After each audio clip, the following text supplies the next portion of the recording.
I'm walking down this old farm road that is adjacent to a field.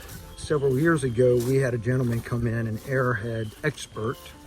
He wanted to hunt this field and wanted us to turn it and dist it for him. And of course, as farmers, we refused to. But this old farm road works as like a sift, like gold mining, like a sift you'd use to find pan for gold. So what happens is this field, where this expert says all the arrowheads are due to the fact the Indians hung out here a very long time ago.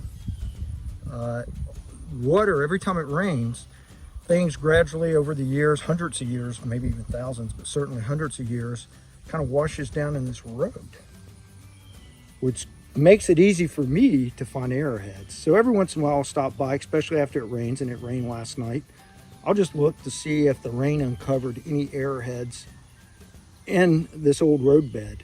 And believe it or not, about 75% of the time I will find a chip off an arrowhead or a nice solid arrowhead, pretty high frequency after a nice heavy rain.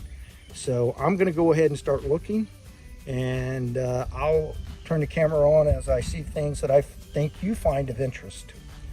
Again, I'm still in the arrowhead hunt. This is not an arrowhead, but what I find interesting is this field also has a lot of these, I'm calling them quartz. I'm assuming it's white quartz. And you'll see that also in this roadbed as I'm walking down. You'll see it here and here and here, and just a lot of that quartz.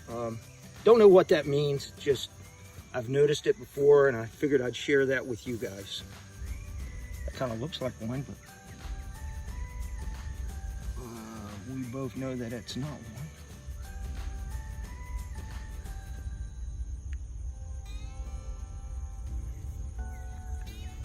So I'll keep looking, and again, and there's another piece of that white quartz. I'll keep looking, and I'll be back with you in a minute. So guys, when I'm looking for arrowheads, I'm looking for flint, like what's in my hand.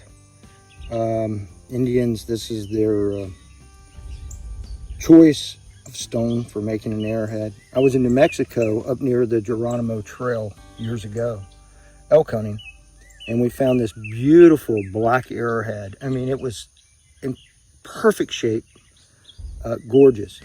Now right behind me, you're gonna see some quartz. In this quartz, I've noticed this one stone.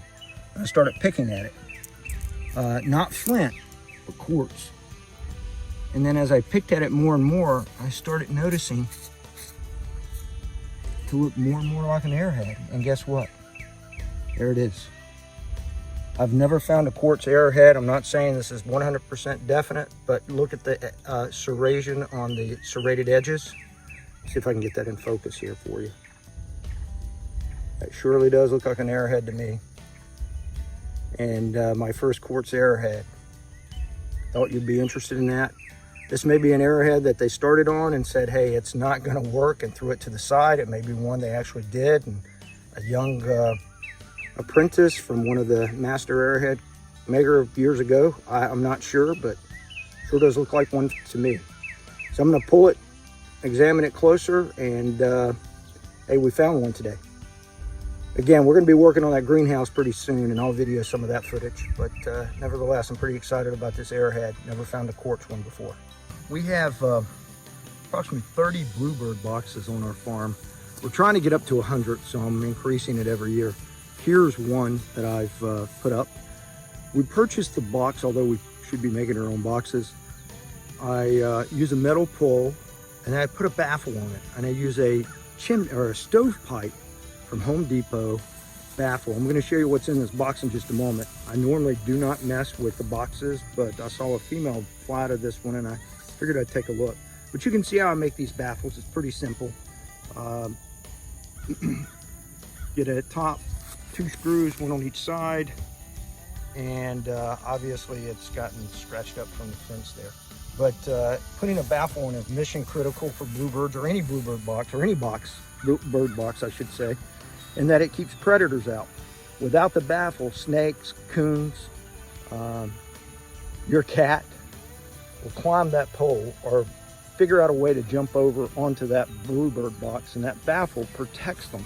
Give you a perspective of how tall that is. The box itself is about 5.5 feet off the ground, and the baffle is about a foot or so below. But the coons, or whatever is trying to attack the birds, can't get past this section. They get stuck there. Snakes, they climb up in it and they can't get to the box because there's no holes at the top. So that restricts predators. So let's take a look at this. I'm gonna keep the camera running. I'm not sure what's in here. I have not looked. I'm gonna be very cautious. Okay, there's a nest. Ooh. Okay, I'm gonna pull the nest out just a little bit. I'm gonna move it and let you guys see what's in there. So we've got 4 eggs in this box, and we've got both the male and the female bluebird keeping an eye on me right now. So I'm gonna back out of here, leave this alone, and let her go back to her business of taking care of her eggs and ultimately her little baby bluebirds. Here we've got the turkeys. I don't want to bother them too much, but I do want you guys to take a look at them. It's on the old road. Again, they're fairly calm around my four-wheeler. Now, if I was off walking, they would not be so calm. There's quite a gang of them. Let me see if I can get them closer.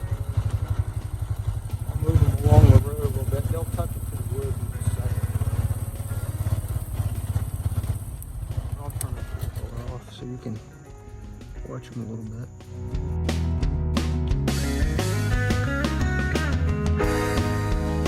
We'll ease on down the road and go out into the pasture out in front of us to the right. And they'll eat bugs, grasshoppers, well, and basically any bug they can find, they'll eat. Some people have described them as garbage disposals, but that's really not true. They're very particular. They eat bugs and grain, nothing else.